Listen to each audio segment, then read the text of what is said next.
Welcome back to Let's Talk Tuesday. This is the podcast where we have real conversations about learning, leadership, and what it truly takes to help people and organizations grow.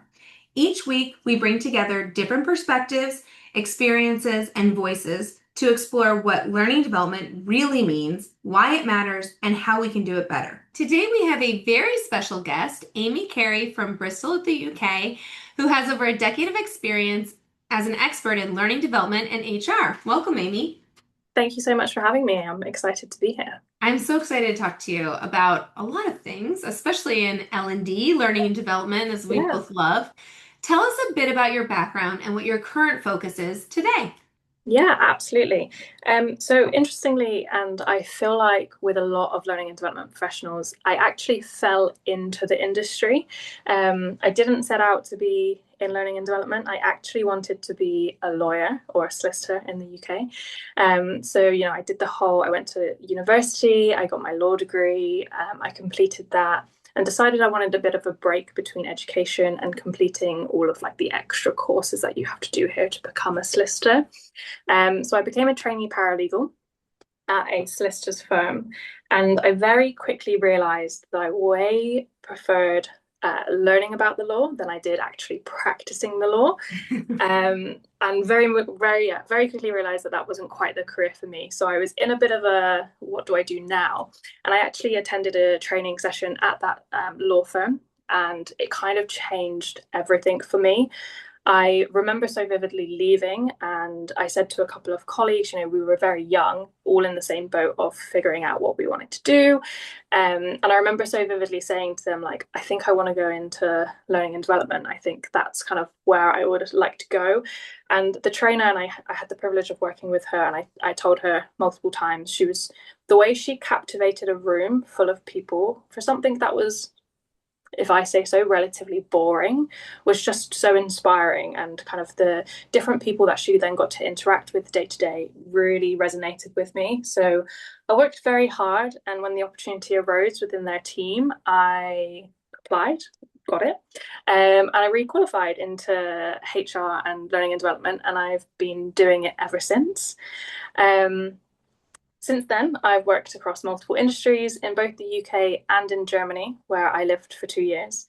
And most recently, I opened my own consultancy firm called Amplified Development Solutions. And I really founded Amplified to bridge the gap between the strategic aspirations and the practical implementation of HR and learning and development. So we really look to combine that HR expertise and the practical learning and development solutions so that people practices, new skills, business change doesn't just get implemented, but it gets understood, it gets embedded, and it gets applied. I love that. And so I'm going to say something my listeners have never heard because I don't talk about this much, but I actually, out of university undergrad, I was thinking about law school, which is funny. I did not go to law school. I have lots of friends who did go to law school, and I was always good at school, but part of that was my family has always told me how good I am at arguing. And so I definitely thought I don't talk about it much, but yeah, I almost went into law school before. Same, I somehow wound up back where I belonged in learning and development for large scale corporate initiatives. So good times, love it. So in your world, what does learning and development mean to you? You talked a little bit about bridging the gap between strategy and like the theoretical and the practical, right? What does learning and development mean in your world? Yeah, so this was a really hard question for me to kind of sum up in a nutshell, because I feel like learning and development is so deeply rooted in who I am as a person. But if I had to kind of settle on what it means to me in a couple of words, or two words specifically, it would be continuous improvement. And what I really mean by this is it doesn't matter if it's on an organizational level of continuous improvement or on an individual level of continuous improvement. The journey of lifelong learning is for everyone and for all situations, regardless of what you're trying to achieve. On an individual level, it's very much around the filling your own cup, as some people might say, and making sure that you're kind of taking care of yourself and making sure that whether it's an organization or an individual, that stagnation doesn't happen, and you kind of don't get left behind in a very quick evolving world. Yeah. And that kind of takes us right into like why is learning development so important, especially in today's world. So tell me more about this not being left behind. Yeah, absolutely. So I think learning and development, continuous learning is so critical in today's world because of the unprecedented change that we're all experiencing.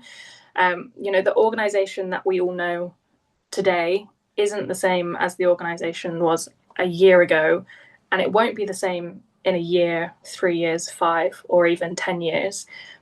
And we no longer have the luxury of time on our side. Historically, when businesses have had major market shifts, they've had such a long time, decades even, to implement and adopt the changes. If we take, I don't know, the internet as an example, it took upward of 15 years for it to become a daily ritual in every organization's world. But then when we look at something more recent and a more recent adaptation of generative AI, that's taken less than 5 years to become a daily part of people's lives. Whether or not organizations actively use it remains to be seen. But in terms of what people are doing day to day and how they're actually functioning around things like ChatGPT, Claude, that did not have the same time on our side. So I really think that change is happening so fast, and organizations really need to try and keep up with it as much as possible. And that's where learning and development comes into it, in my opinion. And I think tech gets a lot of airtime, especially the conversation around, hey, how AI will change our workforce. But I actually think that in the future, it's not the technology changes that we need to consider as an industry, but the skills gaps that the technology will inevitably identify. And I believe that there'll be a bigger emphasis on generational learning. Yeah. There'll be younger generations that just haven't had the opportunities that we may have had in things like influencing, communication, analytical research. If I think back to my law degree and the hours that I spent trolling a book trying to find like the relevant case, whereas now it's just at the tip of your fingertips. Um, but then also on the flip side, in the older generation as well, because there will be technological skills that need that quiet confidence building. Um, so I really think that the continuous improvement and the continuous development is where the opportunities lie for an organization. And a lot of the time, I learning and development acts as the conduits of change. For those of us in the industry, we're very good at identifying the behavioral changes needed in order to adapt a new skill and continuously adapt after. And we kind of show organizations and people that change isn't scary if it's handled correctly.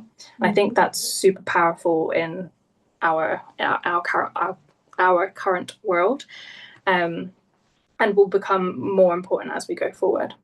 You said so much important stuff there, and I couldn't agree with you more. So I want to recap a couple of the items that you just went through.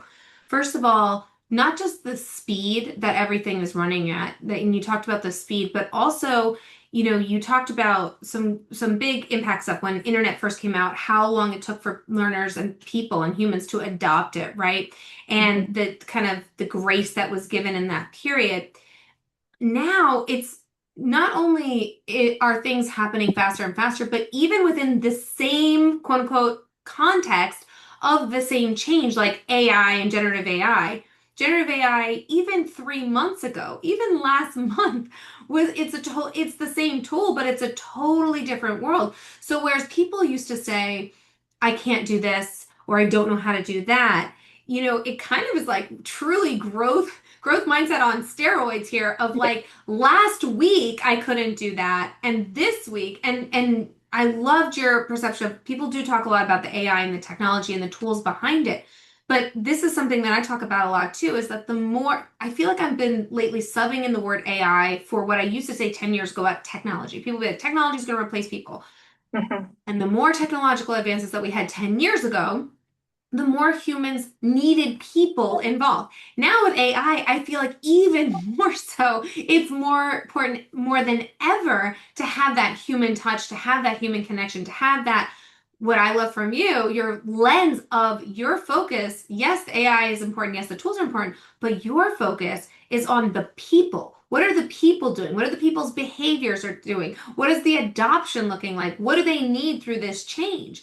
And we used to talk a lot about change fatigue. Again, 5, 10 years ago, change fatigue looked very different than it does today.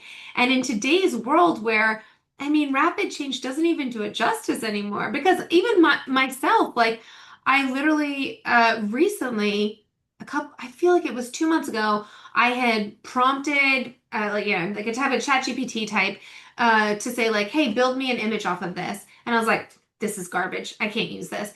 And literally last week I prompted it again, just like, let's see. And I was blown away. Like, and it was literally less than 2 months, same tool, same person doing the typing. And it was like crazy drastic different results. So it's not just about, like you talked about when internet first became a thing and people adopting the behavior day to day, and it's the capacity of the tools as well. So whereas, this is going to age me a lot, but when I first started my career, I did a lot of Excel spreadsheets. And back then, you had to know the formula. In fact, when I was interviewing for people to bring people on the team, I would ask them the formulas for things on Excel, which seems so absurd. It was probably absurd 10 years ago when Excel had major changes. And then you could literally just do the search function, which was not like amazing, but you didn't have to know the formula by heart. Now today, you don't even need to know the questions you ask. You go to a Google or whatever, and you're like, teach me how to do this. Or like, what is so where do I go for this? And so I think there's more resources than ever. But as we know with human behavior, the more resources you have at your fingertips, the more people shut down, the more people feel exhausted and drained because it's so overwhelming. We know with human behavior, people ideally have 2 to 3 options. 2 to 3 options is very good for humans to be like, I choose this or I choose that. But when you have infinite options, it is completely overwhelming. Hmm. Yeah, you get decision fatigue very quickly. And I think we saw it happen in even COVID, where there was so much information coming out that people just got so overwhelmed and kind of shut down into that. And yeah, I think that that's largely what we're seeing and why AI is such a huge topic of conversation right now. But I do like to bring it back to the people and what we're seeing on that behavior level from the people. You use the scenario of the Excel spreadsheet, and this is a very good example of that difference because I never had to know what the formulas were for an Excel spreadsheet in my career. And now, if I had to do it, I would definitely Google it. Like I know the basics, but like I don't know all the formulas to do like all of the different calculations. And that's just like a very, I mean, small gap in terms of our professional careers, but huge gap in knowledge just from you and I. Yeah, it's so true because I've got about 2 decades and you've got 1 decade and it's a totally different world. And we used to look at generations in terms of 20 years, like millennials or whatever, like 20 years is insane now. I mean, even a 5 year, like you look, I'm aging myself. I grew up without, internet on phones. I grew up without, I remember when cell phones were like, I want to say first coming out, but I'm not that old, but like where it was a lot like mainstream that cell phones were coming out. And I remember when I first started my career, I was commuting on a train. I just got out of university and I was working in Manhattan. And my one-way commute was about an hour and a half train ride. And I was like, if I could just work on the train, if I could just do something. And people had spent 20 years of their lives like in little train cohorts that they had been going to and from work for I'm like, who are these people that they're wasting this much time? Meanwhile, I think about that now, like when my internet is a little bit spotty on a train or a little bit slow on an airplane, and I'm like, I think back to like I used to like beg to be like, can I just do some work on phones, or in a laptop, like there was no internet, Mhm. right? Like so even if I had my laptop, if I didn't have internet, I couldn't work. So it's amazing how fast things are progressing. And right now we have 5 generations in the workforce, and we know how quickly, baby boomers are starting to retire. Uh, and there's definitely there. I loved again your other note about the skills gaps, identifying what the skill gaps are. And I was speaking about this to someone recently about the idea of it used to be people were in companies for 30 plus years. That's not really the case anymore. But even with somebody being in a corporation for 5 years, you still have this tacit knowledge that you want to be able to pass down so that you don't lose that when you lose somebody who goes Mhm. to another opportunity who retires, right? And I think there's just so many cool things that are coming out there. And I try not to fall victim to the shiny object syndrome of like, oh, look at this new toy and this new tech. And but you also there's a balancing act between staying current and staying in the know and then not getting distracted by every little new thing, gadget and gadget. But one of the things that I recently stumbled across, which I really like, um, is people are using AI as like kind of a coach where they can ask the way they would ask a coach, the way they would ask maybe even a therapist, like, hey, ask me some questions, interview me, right? And it's really interesting to see what comes out of that. But I will just caution, and I always caution people about this is we have something with humans called like, confirmation bias. And the one thing I like to, not like to, but I feel like the need to talk to executives about in learning development, especially, is that people say, oh, well, what do we need learning development for? We could just type in, like, I need a time management course or I need this thing, right? The problem is that AI is not going to tell you you're wrong.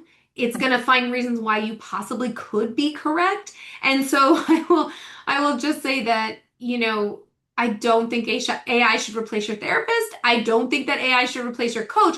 But I do think as long as you use it as an enhancement tool and like a sparring partner, it could lead to good brainstorming. It could lead to great ideas. And there is so much possibility and opportunity out there. But again, I like to caution people that like it's like what you said. When you were in law school, you learned how to find the legitimate source, right? And I think that that was already lacking with the turn of the internet and Google, where you're like, where are you getting this data from, right? But even more so now, and I feel like again, it goes back to the speed at which we can ask a question and get an answer. We're not taking the time to figure out, is this answer correct? Is this answer from a valid source? So that's going to be the most important thing. Yeah, I couldn't agree more. And we can't forget the fact that right now generative AI still does hallucinate. Like you said, it will chuck out the answers that they think you want to hear rather than what you need to hear. But I definitely think it has a place. I think it just needs to be used very cautiously, especially in things like learning and design. Um, but it has its place, and I can see that it will be very interesting to see where it goes in the next three. I want to say years, Months? or like too far. Months?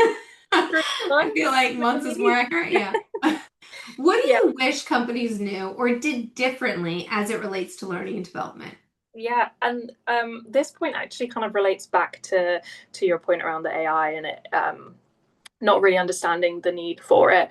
What I really wish companies understood when it comes to learning and development is that it's not like a one and done event, and it's not a one size fits all type of industry. People need the time, they need the space, and they need encouragement to learn and adopt new skills. And without considering the learning from a wider strategic standpoint, like, why are we doing this? What changes do we want to see? How will we sustain this? How does this help an employee and an employer day to day? It's very difficult for real change to actually happen once the learning is done. And if that's not understood by organizations, it can kind of lead to a lot of blaming of, well, nothing has changed in 3 months. But actually, it was never built to be sustainable. So I think it's really important to look at learning and development as a continuous, like I said, lifelong learning. It's continuous Mhm. improvement. It's not, I say this a lot when I deliver training sessions with people in the room. Like, I'm I wish I had a magic wand, and when everyone left, they were just like Yeah. perfect skill I'm trying to teach them. But that's not how it works. And Yeah. it requires practice, it requires, management encouragement. Especially in an organization, it's really important for employees to understand, how does this help me when I go back to my desk? Otherwise, it just feels like an inconvenience or like a like a tick box activity, rather than showing them, okay, if you implement this influencing without authority skill, this is the impact that it may have for you. Or if you take some of these sales practices away, you'll be able to cross sell in your function. So I think it's really important to kind of look at it from a wider lens and kind of standing back from the day-to-day learning and development practices that we have. Yeah, and tying back to what you said earlier about learning design, that's one of the pieces I think is still very much needed a human touch, a human expert on learning and development, because it's not just about the content, it's about the learner experience. It's about how do you create an emotional tie? How do you create something that is actually, like you said, going to change behavior? And the other thing that I love that you talked about is making sure people understand like the we with them, right? What's in it for me? But more than that, it's in order to get to the result, they have to practice. Like some of the topics that you just named off the top of your head, those are ones that you don't just hear the term and say, "Oh, I know how to do this now," right? You need to practice and practice and practice, and it's that iteration that helps you get better at whatever the skill or thing that you're trying to accomplish is. Yeah, absolutely. I mean, skills are habits, and we know that habits are not built overnight. If you, again, I use this quite a lot in facilitation as an example, but if I asked you, or let me use myself as an example because I can't do it, but if I said to myself tomorrow, okay, I'm going to go run 10K uphill, there's no way I would be able to do that without a rigorous program that was structured week to week to take me from my slow 5K to my full 10K, maybe like a half marathon. Like, we wouldn't expect people to be able to do something physical like that. And it's no different with when we're looking at skills from a mental standpoint. It still takes the same practice, it still takes the same time for it to really embed and then become second nature. And even after that, it still takes the continuous practice. You know, if I learned how to, or if I did a program to run 10K and then did nothing for 6 months, I'm probably not going to be able to do it again. So it's the continuous lifelong aspect of gaining new skills that I really love about learning and development. And I will say I cannot go run a 10K tomorrow. As much as I used to be an athlete, I definitely will not be doing that tomorrow.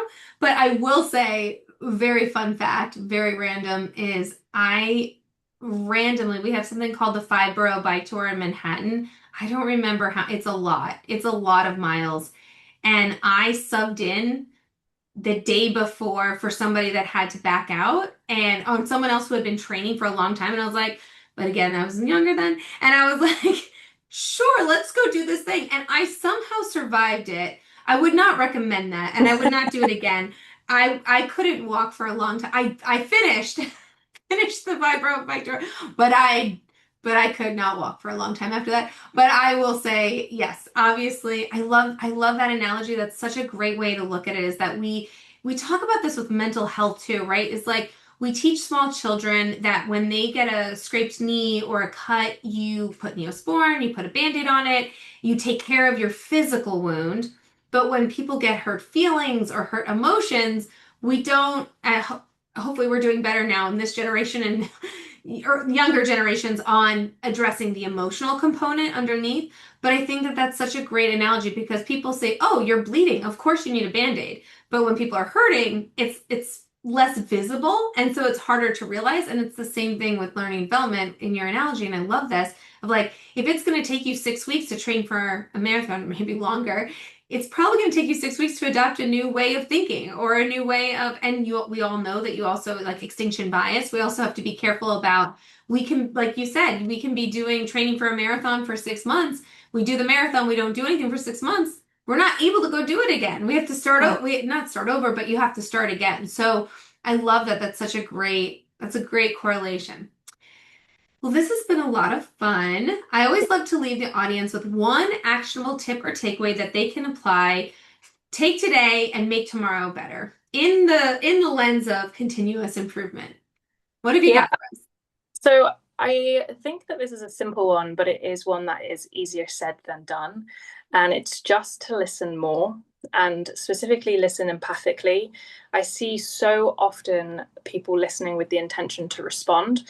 And by doing so, your subconscious adds details that were never there in the first place. And assumptions are made, important information is lost, and the genuine connection that you would have made with that person is replaced by interpretation and your interpretation of that interaction.